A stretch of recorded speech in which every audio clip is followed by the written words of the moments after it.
নিতে পারতেছি না। এ জায়গায় সরকারের লাগবে, সরকার লাগবে। সরকার যদি বিল আকারে পাশ করে যে নারীরা পর্দার মধ্যে থাকতে হবে, পুলিশের চাকরি করতে পারবে মহিলারা, কারণ মহিলা আসামি ধরতে মহিলা পুলিশ লাগে, কাজেই মহিলা পুলিশ লাগবে, চাকরি তারা করতে পারবে। বোরকা পরে মহিলা পুলিশ ডিউটি করবে, তাদের অফিস হবে আলাদা, তাদের গাড়ি হবে আলাদা। পুরুষ পুলিশের সাথে মহিলা পুলিশ একসাথে মিশে গুইসা রাতের বেলা পেট্রোল ডিউটি করতে পারবে না, একই ক্যাম্পে একই থানায় তারা বসবাস করতে পারবে না। বিশ্বাস না হয় সৌদি আরব যেয়ে দেখে আসেন, মহিলা পুলিশের গাড়িতে একজন পুরুষ নাই, পুরুষ পুলিশের গাড়িতে মহিলা ওঠে না, ওর গাড়ি চালায়ও মহিলারা। মহিলা পুলিশরা তাদের বোরকা এত বড়, এক একটা বোরকের মধ্যে 4-5টা মহিলা ঢুকোই দেওয়া যায়, এত বড় ডিলাডালা বোরকা পরে তারা পুলিশের চাকরি করে। প্রাইমারি সেক্টর পর্যন্ত ভাই বোন একই স্কুলে পড়ে, ছেলে মেয়ে একই স্কুলে পড়ে। হাই সেক্টরে চলে যাওয়ার পরে ছেলে ভাইটা কোন স্কুলে পড়ে বোনে তা জানে না, বোন কোন স্কুলে পড়ে ভাই তা জানে না, ওদের জন্য আলাদা গাড়ি আছে, এভাবে তারা পৌঁছাইয়া দেয়। কলেজ বিশ্ববিদ্যালয়ে মেয়েরা পড়ে, যার যার ডিপার্টমেন্ট আলাদা। গার্মেন্টসে চাকরি করে, মহিলাদের গার্মেন্টস একদিক, পুরুষের গার্মেন্টস আলাদা দিক। প্রত্যেকেই কামকাজ করে খাক, কিন্তু পর্দার সাথে কাজ করুক। আল্লাহর রহমত আসমান থেকে জমিন থেকে সব জায়গা থেকে দরজা খুলে দেবে আল্লাহ। এমন হলে কেমন হয় বলেন তো? এমন হলে কেমন হয়? বাস্তবায়ন যদি নাও হয়, এই ভোটটা দেশের, এর বিনিময়ে আপনি এই সমস্ত আমল সারা বাংলাদেশের মানুষ করলে যে নেকি হবে, সেই পরিমাণ নেকি আমার এই শুকতলির মাঠে সবাই পেয়ে যাবেন। আমরা সমর্থন তো করি পর্দা হোক, বলেন পর্দা। বেপর্দার কারণে নারীদের দাম কমছে। আগে মুরব্বীরা কিভাবে পর্দা করছেন, মুরব্বীদের কাছে শুনে দেখেন। এখন যারা 70-80 বছর বয়সের মুরব্বী আছেন, আপনাদের মা চাচির বিয়ের কথা অবশ্যই শুনেছেন। পণ দিয়ে বিয়ে করে নিয়ে আসে, পণ মানে হলো দেন মোহরের টাকা দিয়ে আসা লাগছে, ঠিক না? আর এখন পণ উল্টে গেছে, সবকিছু উল্টেই, উল্টার দিন চলে, কইছি তো উল্টো উল্টির দিন।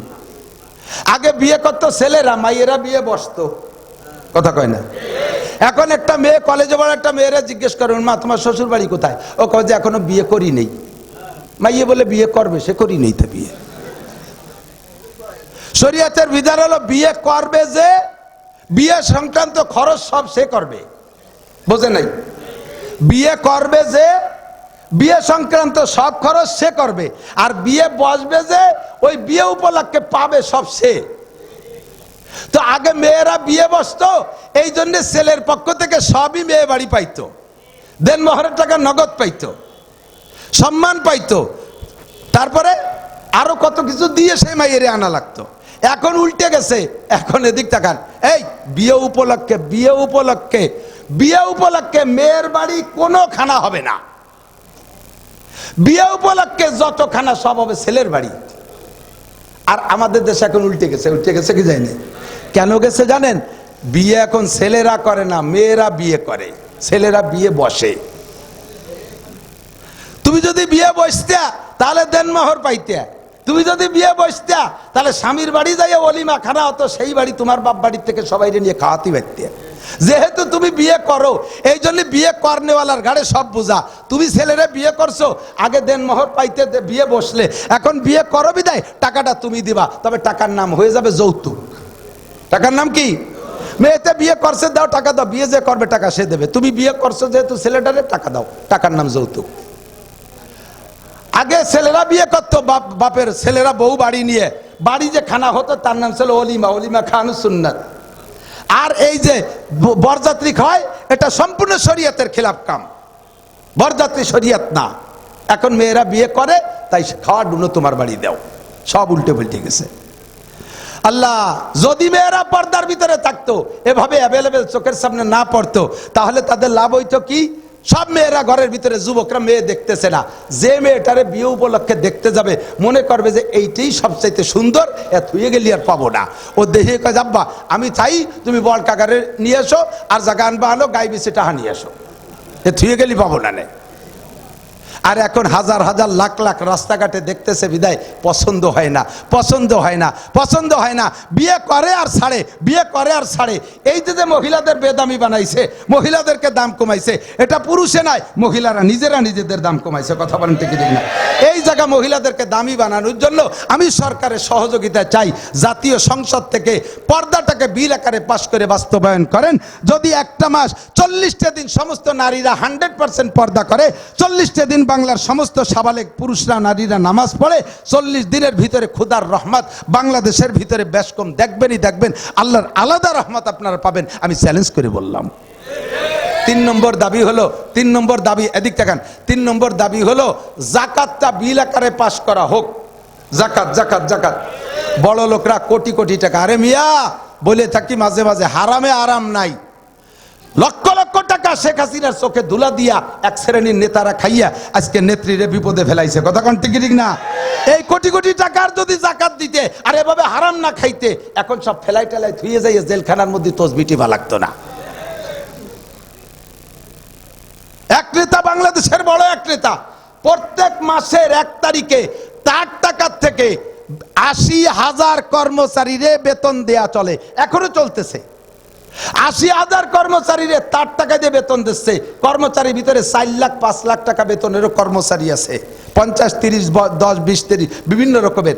অথচ এত টাকার মালিক হইয়া সে জেলখানার ভিতরে একটা ট্যাবলেট কিনে খাওয়ার পয়সা পাচ্ছে না। টাকারে যদি হালাল ভাবে উপার্জন করতেন, টাকা এইরকম বেঈমানি করতো না। কথা বলেন ঠিক না?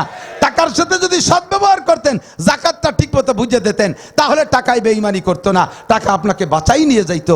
40 ভাগের 1 ভাগ জাকাত দিলে আজ থেকে কমপক্ষে 25 থেকে 27 বছর আগের একটা সংবাদ আপনাদেরকে আমি শুনাই। আমি তারাইল বুকরি মাদ্রাসায় পড়াইতাম, গেছি রমজান মাসে ঢাকায় কালেকশন করতে, সে জায়গায় যাই একটা ইনকিলাব পত্রিকা পাইলাম, ওর ভিতরে জাকাত বিষয়ের আলোচনা। তো লিখছে ওর ভিতরে যে বিবৃতি যিনি লিখছেন, উনি লিখছেন যে আজকে এই মুহূর্তে যদি বাংলাদেশের যত ব্যাংক আছে, ব্যাংকে বড় লোকদের যে টাকাটা জমা আছে, ব্যাংকে যে হিসাবটা, এই টাকারই শুধুমাত্র যদি জাকাত বের করা হয়, বাকি জাকাত শুধু ব্যাংকের টাকা না, ব্যবসার মধ্যে টাকা আছে তারও জাকাত দিতে হবে, বাড়ি টাকা আছে তারও জাকাত দিতে হবে, এই সব টাকারই জাকাত দিতে হয়। কিন্তু শুধু ব্যাংকের টাকাটার জাকাত যদি বের করা হয় 40 ভাগের 1 ভাগ, তাহলে 25 বছর আগের কথা বলছি, 25 বা 27 হবে, সেই সময় উনি হিসেব বের করছে, যদি ব্যাংকের টাকার জাকাত বের করা হয় 40 ভাগের 1 ভাগে জাকাত আসবে 64,000 কোটি টাকা।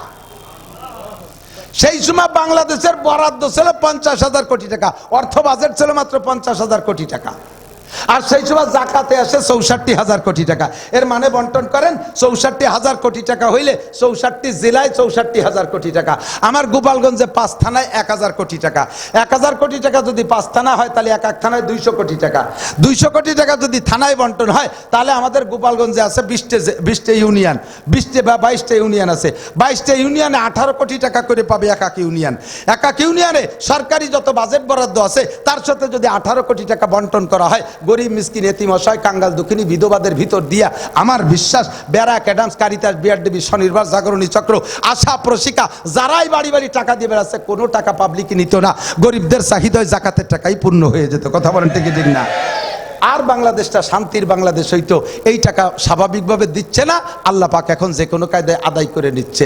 টাকার স্বভাব এরকমই, হারাম ঢোকে রাইফেলের গুলির মতো, হারাম ঢোকে রাইফেলে। মুরব্বীরা কন, পাকিস্তান বাংলাদেশ স্বাধীনতা যুদ্ধ যারা দেখছেন তারা বলতে পারবেন, আমি দেখছি তা আমার মনে নেই, সে সময় 1-1.5 বছর বয়স, যা শুনছি পরবর্তীতে, রাইফেলের গুলি ভিতরে ঢোকে যটটুক, পিছন থেকে অটটুক বেরোয়, কটটুক বুগলা খানিক দিয়ে বেরোয় না। যত হারাম টাকা আছে সমস্ত হারামের স্বভাব রাইফেলের গুলির মতো, টাকা যে কয়টা ওই কয়টা ঢুকবে, পিছন দিয়ে বেরোয় নিয়ে যাবে বস্তা ধরিয়ে। কিডনি নিয়ে বাইরবে, বাল্ব নিয়ে বাইরবে, হার্ট নিয়ে বাইরবে, লাঞ্চ নিয়ে বাড়বে, পাকস্থলী নিয়ে বাইরবে, ব্রেন স্ট্রোক নিয়ে বাইরবে, ডায়াবেটিস নিয়ে বাইরবে, বউ ছেলে মেয়ে নিয়ে বাইরবে, ইন্ডাস্ট্রি কলকারখানা নিয়ে বাইরবে। একেবারে তাজা খবর, তখন প্রথমেই আমাকে বিস্মরণ হইছে শেখ হাসিনার আগের আমলে। ওই সময় কয় বছর ধরে রাস্তা হইছে, যে কয় বছর রাস্তা কমপ্লিট হই নেই, সেই সময় ব্যানা লাগে দমের নাড়ি উল্টো ভাসতে পারা গেছে না। আমি একবার মালা মাদ্রাসায় মাহফিল, এখন কোনো যানবাহন নাই, মনে করছি মাহফিল হবে না, সন্ধ্যের সময় ফোন দেখো হবেই, তাই যাবো কিসি, আমাকে ঘোড়াদাড়িতে কেকানিতে একটা ভ্যান নিলাম। তো ভ্যান আলারে নিয়ে বিশ্ব রোডে মালা, ওই আলফাডাঙ্গার মালা, কাইসেন থানার পশ্চিম পাশে, ওই পর্যন্ত গেলাম। সে সময় বিশ্ব রোড হয়, সারা ভদ বইরে আমি ভ্যান পিছন দিয়ে ঠেলি আর ও সামনে দিয়ে টানে, এইভাবে মালা গেলাম দুইজনে ভ্যানে। যাইতে যাইতে ধুলো ধুলো হয়ে গেছি, লাল হয়ে গেছি, জায়গায় সাদা জায়গায় লাল, এর খোয়া মোয়া ফেলাইছে সে জায়গায় লাল ধুলো। ওরা কয় হুজুর কিসি আইছেন, এইরকম ধুলো মাহে গেছে, ভ্যানে আইছি। কিভাবে আসলেন? পায়ে ধুলো কে ঠেলি আনছি ভ্যান। এইভাবে কষ্ট করে গেছি আইছি, 3-4 বছর লাগছে রাস্তা করতে। যখন রাস্তা কমপ্লিট হয়ে গেছে, প্রথম যখন কমপ্লিট হয়েছে, সবাই তো আমরা চলছি কম বেশ, বলেন সে সময় কেমন দেখা যেত? আধা কিলো দূরই মনে হতো যে রাস্তায় পানি দিয়ে রয়েছে, এরকম মনে হতো না? সেই সময় ভ্যানওয়ালারা চালাইছে, কি চালান, আমি ফুকরিতে বাড়ি আসি, উঠছি এক ভ্যানে, আরে চালান, চাল আছে, মোটর হয়নি, পা দিই, আমি দে একটু আস্তে চালা। এত জোরে চালানোর মধ্যে ব্রেক যদি তোর হঠাৎ করা লাগে তাতে ব্রেক ছিঁড়ি বিড়ে যাবে। কয় যে ফুকরো আর গবিনা তোর বড় বড় ফাঁকা, কয় হুজুর দেখেন এর হাসপাতাল পর্যন্ত কিচ্ছু নাই, রাস্তা একটা মাছিও নাই। এই 4 বছর চালাতে পারি না, কাজা কাফারা আদায় করে নিচ্ছি, পরান বেড়ে একটু চালাতে দেন। এই কতি না কতি ব্রেক করে ফেলাইছে, এমন ব্রেক আমি পড়িয়েই যাই, কোনো মতে ধরি আমি ঠেয়াইছি, গাড়ি দাঁড়াই গেছে, ও গাড়ি খান্ডে থুইয়ে লাগ দিয়ে পিছনের দিক নামিয়ে রাস্তায় এরকমটা ছৌ মারলো, পিছনের দিক দৌড়ে এসে রাস্তাটা থাবাই দিয়ে পকেটে থুইয়ে ভ্যান ঠেলে, তা চলে না, চালা চালা চালা তাড়াতাড়ি চালা। আরে হুজুর আর মনে হবে না রে হুজুর, আপনি নামি আর একখান ভ্যানে যান। আমি শয়তান চালা, কয় যে হুজুর না আর চলবে না, সে ব্রেক বাইঙ্গে চাকার মধ্যে ঢুয়ে গেছে। তো তুই এইরকম জোরে ব্রেক কেন করলি? আমি তো আগেই কইছিলাম, কেন ব্রেক করলি তুই? এরকম লাভ দিলাম লিখা, পিছনের দিক দৌড় দিলি কা, কি দৌড়লি তাই কত যে 10টা টাকা ফেলানো, চিন্তা হলাম যে কেউ না কেউ তো নেবে, তাই আনতি, যে কি যে সর্বনাশটা হয়েছে। এই 350 টাকা লাগবে না এই ব্রেক সারতি, আর এই বিকেলে কামাই শেষ। 10 টাকা ঢুকছে, বস্তা ধরে বাড়াইনি। হাইসে উড়াই দিয়েন না। জীবনে, যার জীবনে এরকম ঘটনা ঘটছে, চক্ষু বন্ধ করে হিসাব করে দেখেন, সত্য না মিথ্যা? সত্য না মিথ্যা? হারাম 1 টাকা ঢুকবে 100 টাকা নিয়ে বেরোবে, 10 টাকা ঢুকবে 1000 টাকা নিয়ে বেরোবে। হারাম টাকা বাড়ি ঢুকাইছো, থাকতে পারবা না বাড়ি। হারাম টাকা যে পায়খানা বানাইছো, ওই পায়খানায় আঁকতে পারবা না। তুমি হাসপাতাল আর জেলখানা, লাস্টে কবরস্থান তোমার পোস্টিং, শেষ ফাইনাল পোস্টিং তোমার কবরস্থানে।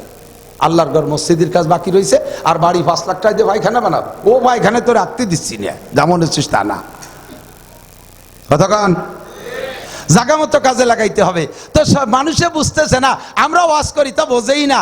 তো শরিয়াতে কি বলা হয়, সরকারের কাছে দাবি করলাম জাকাতটা বিল আকারে পাস কইরা, এই জাকাত যথাযথ আদায় করেন, ইনকাম ট্যাক্সে জাকাত আদায় হয় না, বিলটা পাস করে আর জাকাত আদায় করে আমানতদার, দিনদার, আল্লাহওয়ালা, আল্লাহর প্রতি বিশ্বাস আর আখিরাতের প্রতি যার ভয় আছে, মাল্লাম ইয়াখাফিল্লাহ লাম ইয়াখাফিন নাস, যে আল্লাহরে ভয় পায় না সে মানুষকেও ভয় পায় না। কথা বলেন না কেন?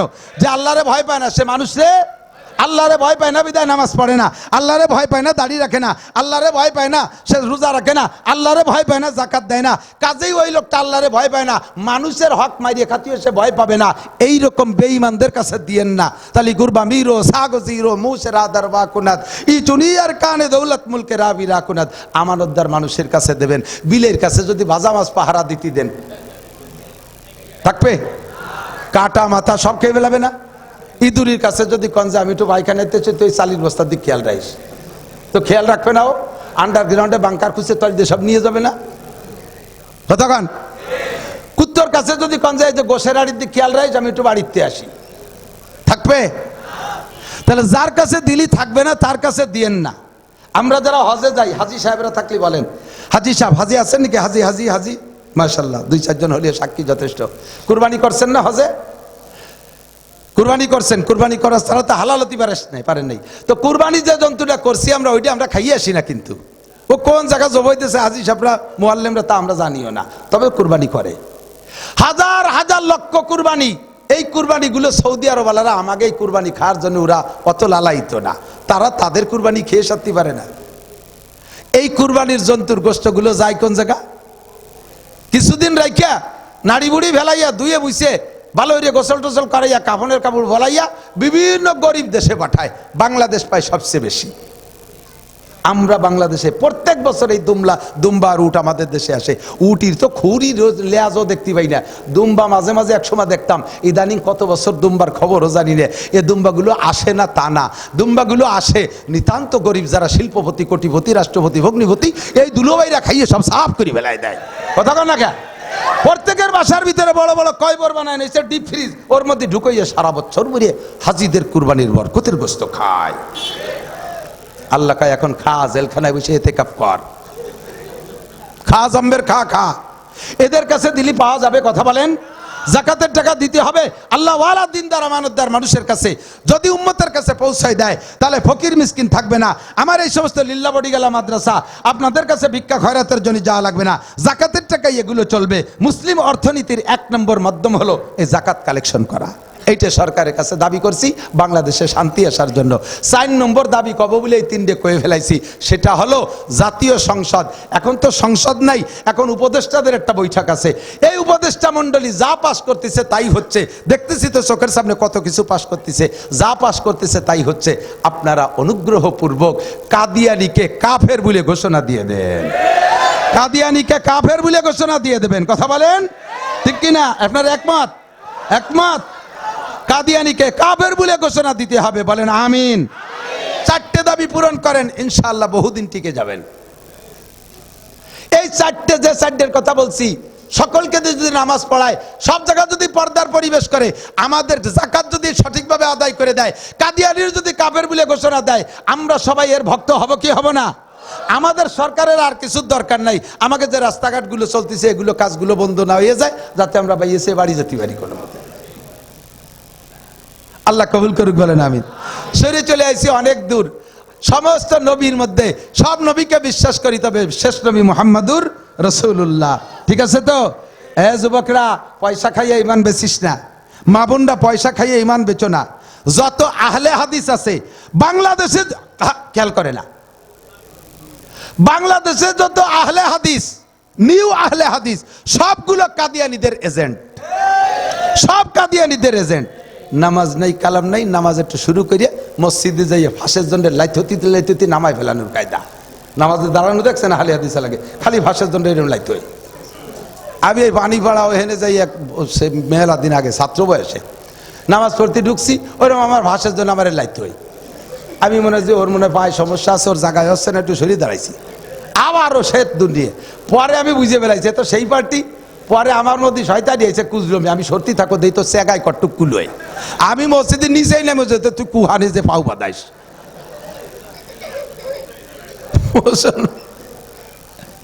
এতদিন নামাজ নাই, কালাম নাই, আহলে হাদিসের কয়টা টাকা খাইয়া, কাদিয়ানীদের কয়টা টাকা খাইয়া, কোন ভাবে দেশে কাদিয়ানি কয়ে দেই নেই। এর ভিতরে কাদিয়ানীদের টাকা, ইসরায়েলি চেলা চামুন্ডা, এগুলো ইসরায়েলের এজেন্ট। তারা ইসলামকে বিভ্রান্ত করার জন্য, ইসলামকে দাগি করার জন্য, ইসলামের গায়ে স্পট লাগানোর জন্য এই সমস্ত বিভিন্ন ষড়যন্ত্র। হেজবুত তাওহিদ নামে একটা আসছে, তার নেতার নাম বর্তমানে বাংলাদেশে পাঙ্কু সেলিম। না কি নাম? পাঙ্কু সেলিম। সে আইসেবার নতুন ইসলাম, মহিলা পুরুষ একসাথে নিয়ে নামাজ পড়ে, ইমাম সাহেব নামাজের ইমামতি করে, নারী পুরুষ দিয়ে হজবর হয়ে গেছে। মুসল্লি একটা রুকুতি, একটা সেজদা, একটা দাঁড়ানো, একটা খাড়ানো, একটা শোয়া, একটা বসা, ইমাম সাহেব নামাজ পড়াচ্ছে জামাতে। একজন পুরুষ একজন মহিলা বাজে কজে দাঁড়াই দিছে। এটা ইসলাম হতে পারে? ইসলাম হতে পারে? এগুলোর পালি যুবকরা জুতো মারতে পারবা না? এরা টাকা দিলি খাবা? এরা টাকা দিলি খাবা? প্যান্ট কিনে দিলি পরবা? টুপি কিনে দিলি নিবা?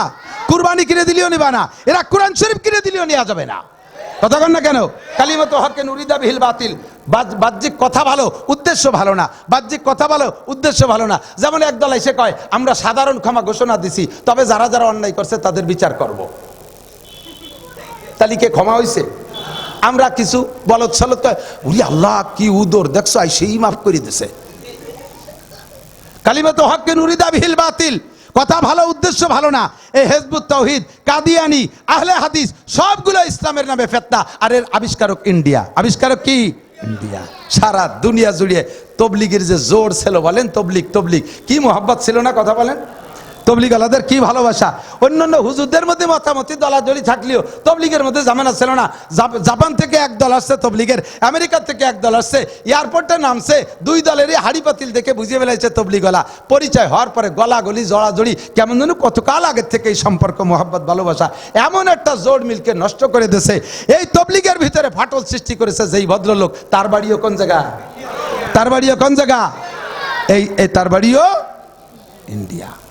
সব জায়গার ঝামেলা বাঁধাইছে ইন্ডিয়া, ঠিক কি ঠিক না? আল্লাহ তাআলা আমাদের স্বনির্ভর হওয়ার তৌফিক দান করুক। আমাদের দেশ আমরাই চালাবো, বলেন ঠিক কি ঠিক না?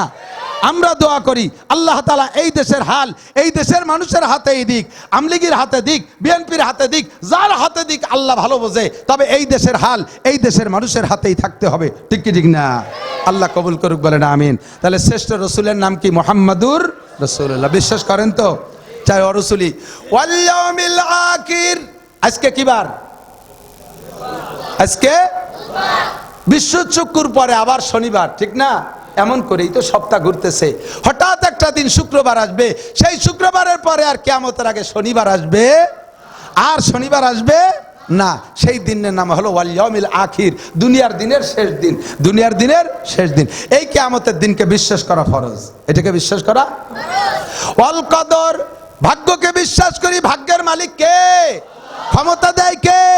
ক্ষমতা নেয় কে? সুখ দেয় কে? অশান্তি দেয় কে? সর্বময় ক্ষমতার মালিক আমার আল্লাহ। ওয়াল কদরি খাইরিহি ওয়া শাররিহি মিনাল্লাহি তাআলা। মানুষের উপরে অভিযোগ করে লাভ নাই, সব ক্ষমতার মালিক আমার আল্লাহ। এই বছরই চোখের সামনে দেখেছি বন্ধু, আমাদের হাতে সব ক্ষমতা ছিল, আল্লাহ পাক রব্বুল আলামিন একেবারে বাতাসের সাথে ক্ষমতাটা নিয়ে গেল। আর্মি আমাদের হাতে, বিডিআর আমাদের হাতে, কথা কন না কেন? র‍্যাব আমাদের হাতে, পুলিশ আমাদের হাতে, সেনাবাহিনী আমাদের হাতে, বিমান বাহিনী আমাদের হাতে, রাষ্ট্রীয় ক্ষমতা আমাদের হাতে। তারপরও আমাদের হাতে থেকে ক্ষমতা চলে গেল। এই ক্ষমতার মালিক আমার আল্লাহ। বিশ্বাস করি, দোয়া করি আল্লাহ যেন ন্যায্য ক্ষমতা ন্যায্য জায়গায় পৌঁছাইয়া দেয়। আল্লাহ যেন সকল বিপদ থেকে বাংলাদেশকে হেফাজত করে। জোরে বলেন আমিন। ওয়াল বাসি বাদাল মাউত। 7 নম্বর হলো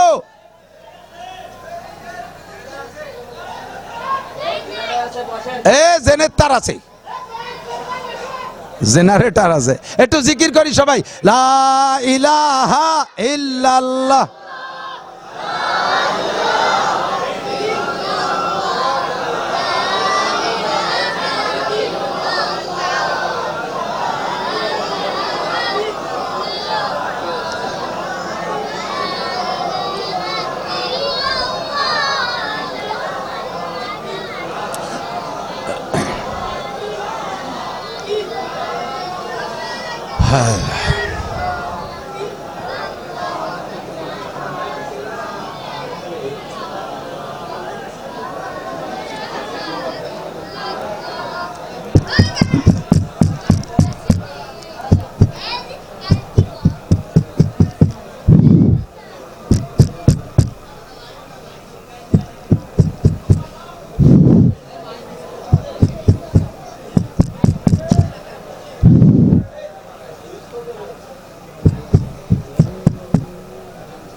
লা ইলাহা ইল্লাল্লাহু মুহাম্মাদুর রাসূলুল্লাহ সাল্লাল্লাহু আলাইহি ওয়াসাল্লাম।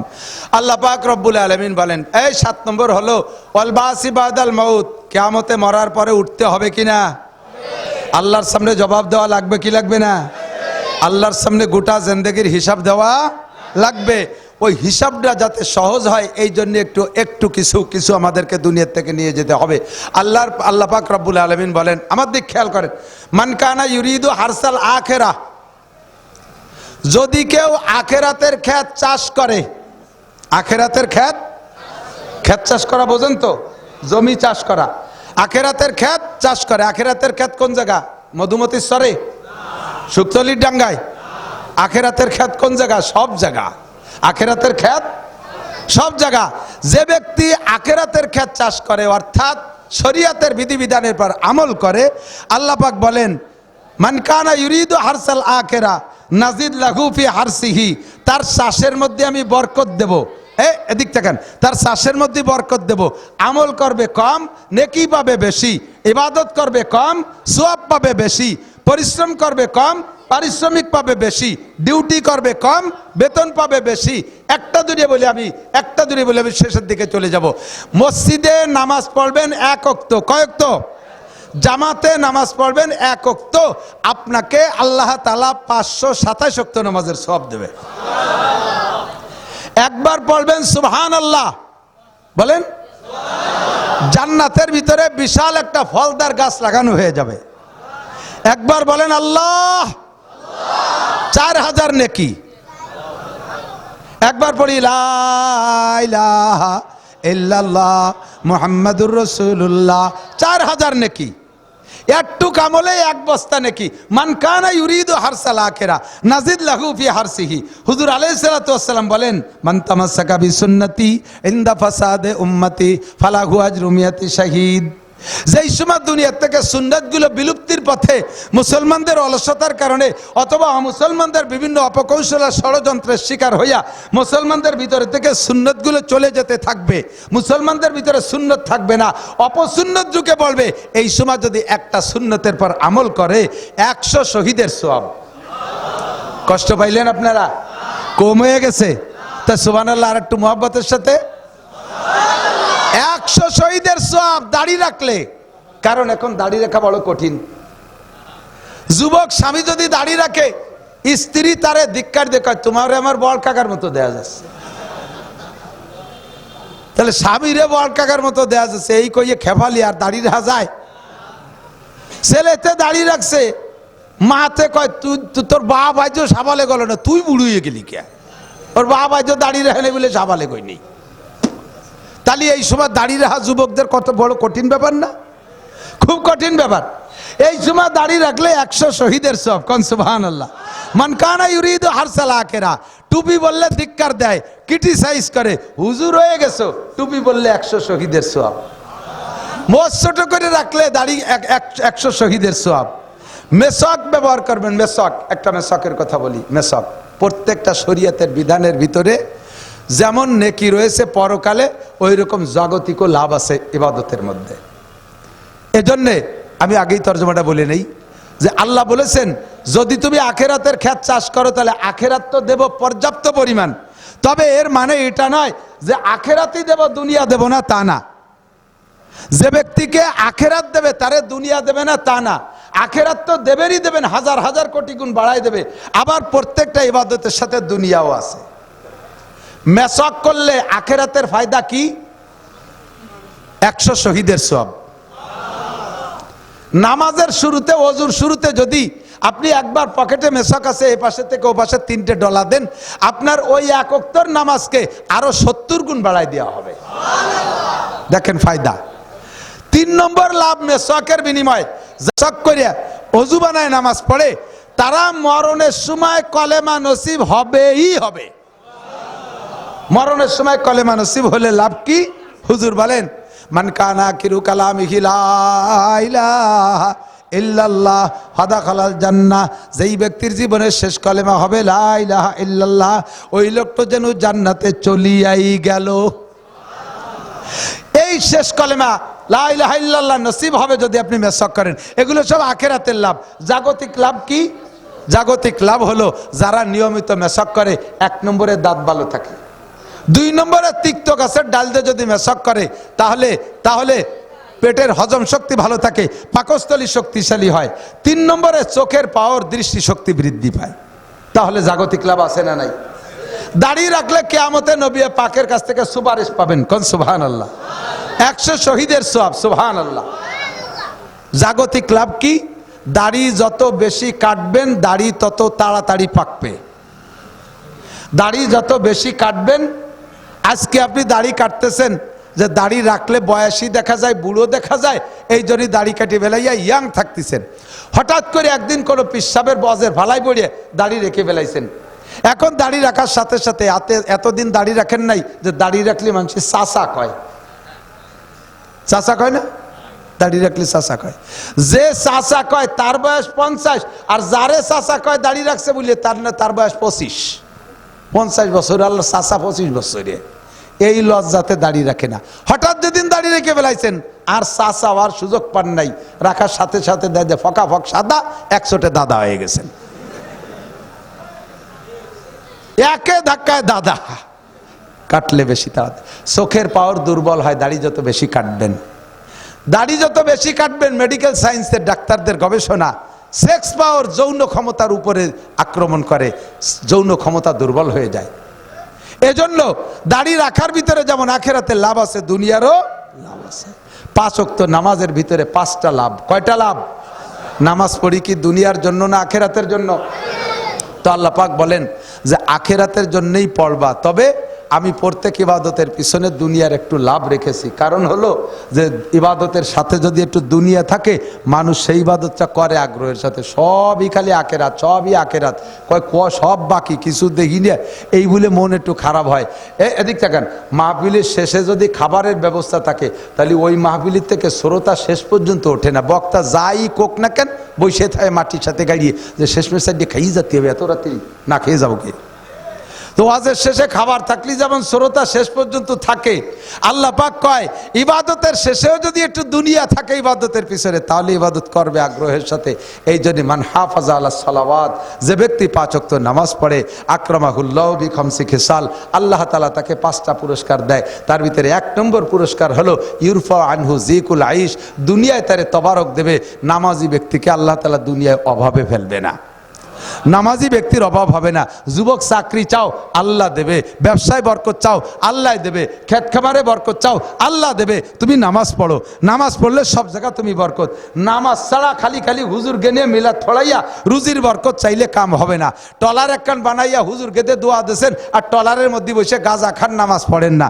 ঘর একখান বানাইয়া হুজুরকে নিয়ে দোয়া করাইছেন, আল্লাহ ঘরের মধ্যে বরকত দাও, সুটফার হুজুর জাড়িয়ে দোয়া হইয়ে দিয়েছে। সেই ঘরের ভিতরে পর্দা পুশিদার কিছু না, টেলিভিশন চালাইয়ে তার ভিতরে বিড়ি সিগারেটের আড্ডা, জীবনেও কোনোদিন বরকত পাবা না। বাড়ির ধারে মসজিদে আজান হয় আর ঘরের মধ্যে বসে টেলিভিশন দেখো, খুদার গজব পড়বে তোমার ঘরের উপরে। কথা কন না কেন? আল্লাহ পাক আমাদেরকে নামাজের বরকতে, দুনিয়ার রিজিকের, নামাজের ওসিলায় দুনিয়ার রিজিকের বরকত দান করুক। সবাই বলি আমিন। আর বাকি 4টে মরার পরে সবাই জানেন, আবারও রিপিট করি। 2 নম্বর পুরস্কার হলো নামাজের ওসিলায় কবর আযাব মাপ। মরার পরে সবচাইতে বড় বিপজ্জনক ঘাঁটি হলো কবর। ওখানে যদি মাপ পেয়ে যান, কিয়ামত পর্যন্ত মাপ। একটু বলেন সুবহানাল্লাহ। এটা মাপ পাবেন একমাত্র নামাজের ওসিলা। আমার মা বোনরা নামাজ পড়ো, আমার মা বোনরা নামাজ পড়ো। 3 নম্বর পুরস্কার ইউতিহিল্লাহু কিতাবাহু বিয়ামিনিহি, নামাজি ব্যক্তিকে আল্লাহ তাআলা ডান হাতে আমল নামা দিয়ে দেবে। আর চিনতে নাই, আর চিনতে নাই। টিকিট পেয়ে গেছেন, বেচতে চলে যাবেন। এই আমল নামা নিয়ে আপনি পুলসিরাত পার হয়ে গেল উপার বেচতে, পুলসিরাত পার হয়ে উপার বেচতে, পদ্মা নদী পার হয়ে উপার ঢাকা। কাজেই এই পদ্মা পার হইতেই হবে। এখন এই পুলসিরাত লম্বা পথ পার হওয়ার জন্য আপনি পুলসিরাতের গেটে যাই চোখ বন্ধ হয়ে গেছে ভয়তে।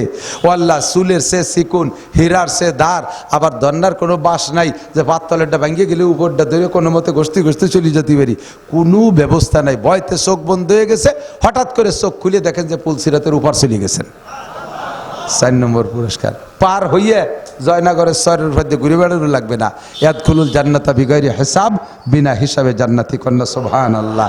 অবশেষে আল্লাহ পাক বলেন ওয়া তাআবানু আলাল বিররি ওয়াত তাকওয়া ওয়া লা তাআবানু আলাল ইসমি ওয়াল উদওয়ান। এ মুসলমান, আমার দিক অন্ধকারে অন্ধকারে সারি চলে যেন না। শুক্তৈল মাদ্রাসার বিপক্ষে কারা? একটু হাত দেখাবেন। শুক্তৈল মাদ্রাসার বিপক্ষে কারা? একজন আর আমি, 2 জন না, আমি না, সবাই পক্ষে। আল্লাহকে একটু হাত দেখাবেন। সত্যি অন্তর থেকে হাত জাগাইছেন? মাশাআল্লাহ, হাত নাম।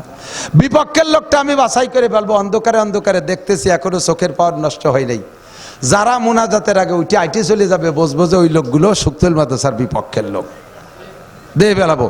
কারণ যে কয়জনের পেশাব পায়খানার চাপ ছিল সে কয়জন এই অন্ধকারে ফাঁকে ফাঁকে সাইডে চলে গেছে, আর বাকি যারা আছেন নড়বেন না।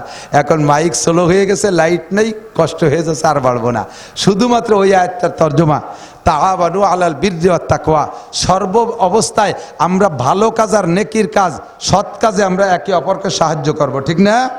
ওয়ালা তাআওয়ানু আলাল ইসমি ওয়াল উদওয়ান, আল্লাহ নিষেধ করে কখনো কোনো গুনার কাজে একে অপরকে সাহায্য করবে না। আমার যুবকরা হিন্দুদের দুর্গা পূজা, সরস্বতী পূজা, লক্ষ্মী পূজা, কালী পূজা, এটা কি মুসলমানদের শরিক আছে নাকি? মুসলমানদের ওর মধ্যে ভাগ আছে? ও জায়গা গেলে মুসলমানদের গুনাহ হবে না নেকি হবে? নেকি হবে না গুনাহ হবে? এটা জানা আছে না? অথচ এই দুর্গা পূজা, বড় পূজা যে হিন্দুদের গেল, লক্ষ লক্ষ মুসলমানের সন্তান সে জায়গা যে শরিক হয়েছে, নেতারা সে জায়গা পয়সা পর্যন্ত দেশে। এই পুজো যেদিন, সেদিন আমার মাহফিল ছিল সাতক্ষীরা, ওই জায়গার মাহফিলি যে শুনলাম, স্টেজে আমার বাম পাশে সভাপতি বসা, উনি সভাপতি সাহেব নিজেই একটা মন্দিরে পুজো উদ্বোধন করে আসছেন 4 ভোটের জন্যই। দোষ দাও খালি অন্য অন্য দলকে, দোষ দাও খালি অন্য অন্য দলকে, না আমার কলাম না বিপদের সময়। 2 ভোটের জন্য মৌলবী হইয়া হিন্দুকে মন্দিরে যাইয়া পুজো মণ্ডপে যে তুমি উদ্বোধন করে আসো, পুজো মণ্ডপে মাওলানা সাহেব যাইয়া গীতা মুখস্থ করে ভুড়ি শুনে দিয়েছে। পুজো মণ্ডপে যাই আসে জায়গায় ইসলামী সঙ্গীত গায় 2 ভোটের জন্য। আমলিগ বিএনপি আর জাতীয় পার্টিরে দোষ দিও না, নিজে আগে সতর্ক হও। কথা কন না কেন? খুদার গজব হবে বাংলার জমিনে যদি উল্টো পাল্টা করো। ধোঁকা দিয়ে ইসলামের নাম দিয়ে ক্ষমতায় গেলে টিকতে পারবে না কেউ ইনশাআল্লাহ। কথা কন না কেন?